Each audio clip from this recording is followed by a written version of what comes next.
First నుంచి support చేసింది. Anil darling, where is Anil brother? Oh he's down somewhere. Thank you darling, thank you darling. Yeah, నా speech చేయో అన్నారు కదా,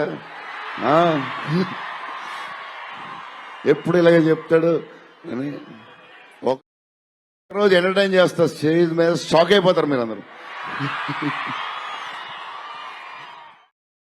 హాయ్ ఫ్రెండ్స్, నిన్నది రాజాసాబ్ ప్రీ రిలీజ్ ఈవెంట్లో మన డార్లింగ్ ప్రభాస్ లుక్స్ చూసారా? ఆ పోనీటైల్ స్వాగ్, ఆ వింటేజ్ గ్లో చూసి ఫ్యాన్స్ ఫిదా అయిపోతున్నారు. అసలు ఆ ఈవెంట్లో ఏం జరిగింది, ప్రభాస్ లుక్స్ వెనుక ఉన్న సీక్రెట్ ఏంటి, ఈ వీడియోలో చూద్దాం. నిన్న జరిగిన రాజాసాబ్ ప్రీ రిలీజ్ ఈవెంట్లో అందరి కళ్ళు మన డార్లింగ్ ప్రభాస్ పైనే ఉన్నాయి.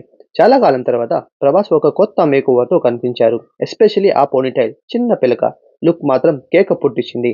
ఇది సందీప్ రెడ్డి వంగ స్ప్రిట్ మూవీ కోసం చేసిన మేక్ ఓవర్ అండ్ ట్రాన్స్ఫర్మేషనే. విజువల్స్ చూస్తుంటే వింటేజ్ డార్లింగ్ మళ్ళీ తిరిగి వచ్చాడు అనిపిస్తుంది.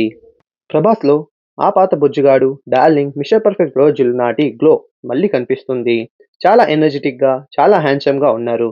డైరెక్టర్ మారుతి ముందుగానే చెప్పినట్టు ఈ సినిమాలో మనం చాలా రోజుల నుంచి మిస్ అవుతున్న vintage Prabhas comedy and timing పక్కా చూడబోతున్నాం. నిన్న జరిగిన ఈవెంట్లో కొన్ని ఎమోషనల్ మూమెంట్స్ కూడా చూశాం. డైరెక్టర్ మారుతి స్టేజ్ పైన మాట్లాడుతూ కొంచెం ఎమోషనల్ అయ్యారు. వెంటనే ప్రభాస్ వెళ్ళి ఆయన దగ్గర తీసుకొని ఓదార్చిన విధానం చూస్తే ఎందుకు ప్రభాస్ని అందరూ డార్లింగ్ అంటారో మళ్ళీ ప్రూవ్ అయింది. హీరోయిన్ రిధి కుమారి ప్రభాస్ గిఫ్ట్ ఇచ్చిన శారీ కట్టుకొని రావడం చాలా బాగుంది. ఖైతాలాపూర్ గ్రౌండ్లో జనాలు కిక్కిరిసిపోయారు. ప్రభాస్ స్టేజ్ మీదకి వచ్చినప్పుడు ఫ్యాన్ చేసిన హంగామా తోటి గ్రౌండ్ మొత్తం దద్దలిరిపోయింది. టోటల్గా ది రాజాసాబ్ పైన ఎక్స్పెక్టేషన్స్ పీక్కి వెళ్ళిపోయాయి. ఇలాంటి మోర్ మూవీ రిలేటెడ్ అప్డేట్స్ కోసం మీ నిగార్ ఛానల్ని సబ్స్క్రైబ్ చేసుకోండి. Thank you for watching.